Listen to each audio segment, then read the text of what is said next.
We appreciate the request and would like to offer the below statement, which may be used.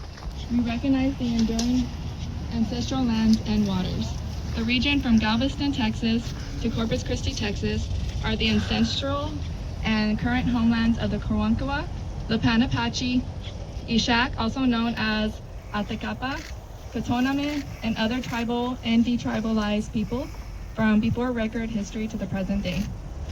We express gratitude to those peoples who have stewarded these lands and waters since the beginning of time.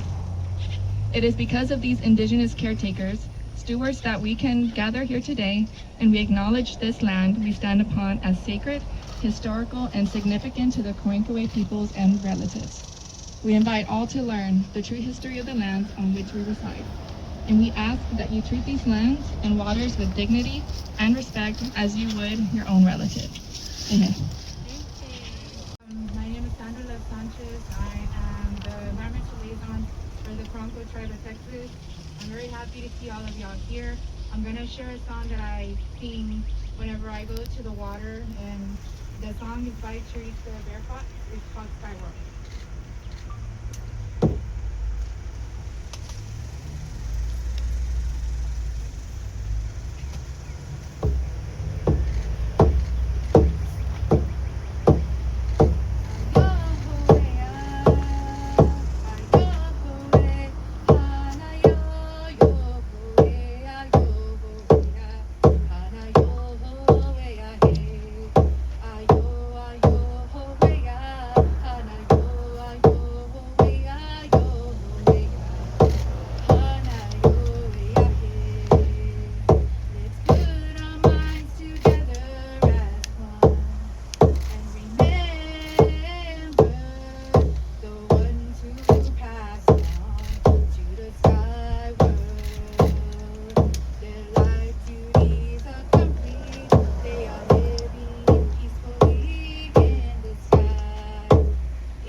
You just greeted us. You said, hello, I behold you. It is good to behold you. I am so humbled and honored to welcome y'all to one of the many pivotal moments of our people's history. We are not the only indigenous group, we are not the only tribe here in the lands that are now known as Texas who have been consistently, and in my thoughts, intentionally disparaged by the literature that is pushed out to the people who now call these lands homes. It is beyond my wildest dreams to see literally written in stone that our people are not extinct. We were never savages. We were never cannibals. From here on out, I invite y'all to sit with the complexity that you are witnessing, the past be corrected, the present start to bloom, and the future be healed for the people that go after us. Thank you very much. Here for witnessing this history. I had a long walk, a double walk. The Spirit wanted me to walk that twice, which is beautiful. And I explained some things to those folks on that end of the journey and what they would experience when they come here. So if you haven't walked down that trail, I challenge you to take some time and walk down that trail and spend some time with the spirits of this land in silence, and you're going to definitely feel something. I want to acknowledge our elders in the Karankawa tribe of Texas. I'm proud to be Karankawa. I'm proud to be from the Coyote clan. I love what I'm seeing here today because it's not very often that we get to gather. Karankawa people are spread all over the place. So to have our elders here is a very powerful thing. And you have to understand that these people that I'm going to acknowledge, they're not just regular people to us. And they shouldn't be regular people to you. They're the people that have endured erasure in the state of Texas. Hello, hi, my name is Addie, and I am now increasing our 1976. And now at that time, we have more information, we have more history, and so it's been a group of you who submitted a change. THC, Texas Historical Commission, approved it, and so they redid the marker for us. And Peter, I'm not real sure how long it took to get this marker, but I know that markers take between 3 and 5 years. 3 years. Okay.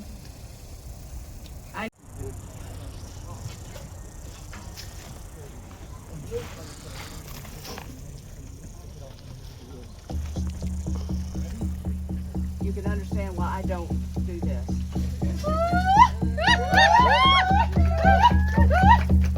Got it? Got it? Okay. Wow, 24. What year is this? Okay. Be sure to read it. So many of our historical markers, we just drive by and we do not read them. Please take the time today to read it this first time. But I like that they do have both dates on this.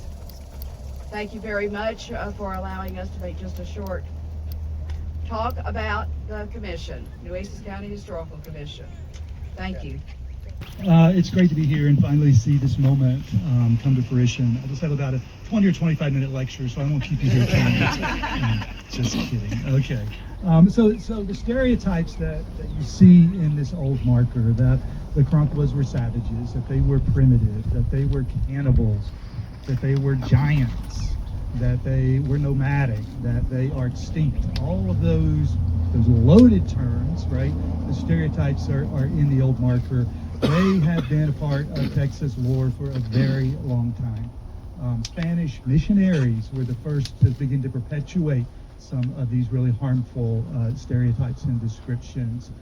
They were given new purchase in the Anglo invasion in the early 19th century, as people like Stephen F. Austin and others stated very, very plainly, the solution to the Karankawa problem is extermination. And these stereotypes, these myths, were used to justify the genocide of the Karankawa peoples. They continued to gain traction during the era of the Texas Republic, and they sunk into popular culture, and they persist even to this day. And this marker's 50 years old, but as one guy wrote, the three things that Stephen Harrigan, that anybody that went to school in Texas, those three things about the Karankawa, they were giants, they were cannibals, and they're extinct. And that a lot of people can identify with that kind of knowledge. But I want to tell a little story about my own involvement in this. In 2022, I taught a class centered around the burial ground, the Cayuga burial ground, which is just right here, basically down the road. The really significant burial ground. Hundreds of Karankawa and their ancestors were buried here over thousands of years. I taught a class centered around this, and I brought my class out here to talk about the marker. So we did a little field trip, and we kind of looked at it and said, yeah, it's got some really loaded terms in it. It's problematic, but it probably needs to be updated. But there wasn't this sense that it really needed to be changed. Then the late Larry Running Turtle Salazar said, you got to watch this documentary called, don't tell me, called Truly Texas Mexican by Mr. Adan Madrado. And so I did. And in the documentary, he's standing in front of this marker, and he's indignant. He's angry. I can sense the pain of all of his history sort of coming out in that scene. And he's saying, this needs to change. One funny thing he said, sort of funny, was the Chronicle weren't nomadic. They just had this giant ranch, and they went to different parts of the ranch. Right? Very great metaphor. So he said some historian needs to do something about this. So I decided that I would play my part. So it has taken a village to get us to this point. Many years so that we actually have a new official state-sanctioned version of Karankawa history that is inscribed in stone. Scholars like Robert Rickless, archaeologists who knew more about the Karankawa than anybody from a scholarly perspective, helped to move the needle on correcting some of these misconceptions. A young historian named Kim Suter at University of Texas Tyler has done amazing work in partnership with the Karankawa, 100% in partnership to, again, try to address these misconceptions.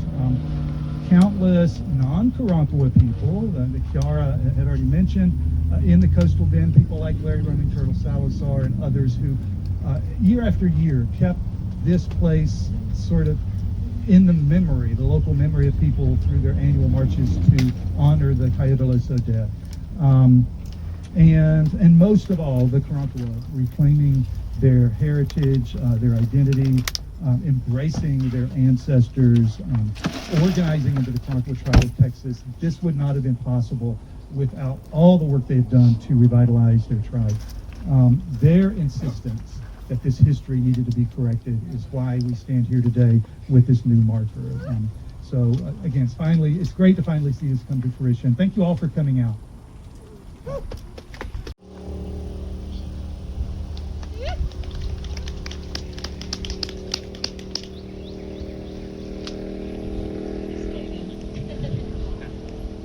I'm here to somehow share with you all in a few moments the cultural significance.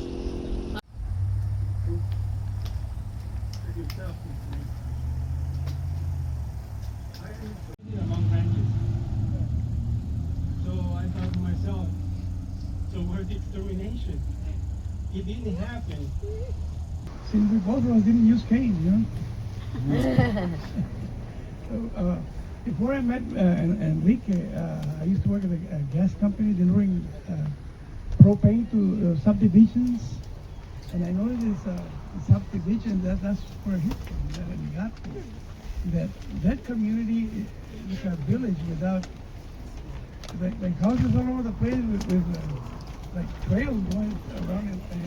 There's no street, no road, but that's the village, and it's right by an old an ancient it's the river Grande, where it used to flow through there all along it switched from one end of the valley to the other, further south now, but it used to flow back there. So that what you say, Resaca has always been there. So that's where they settled. And I used to deliver gas there. One day I passed through there, and I saw some of the guys that they were processing a alligator gar. This thing was about 10 feet long. And I said, where'd you get them back there? You know, how do you guys catch it? He said, well, the gars are so big that they make trails through the cattle and tule. And what we do is we herd them like cattle. We get in the water and we herd them like cattle. And then we get the spears, and this guy stands with open legs and with the spear. And when he comes through, we stab him, the spear him. And also, please feel free to keep those fans. Those are for you guys. I was just asked a couple of times. Please keep them.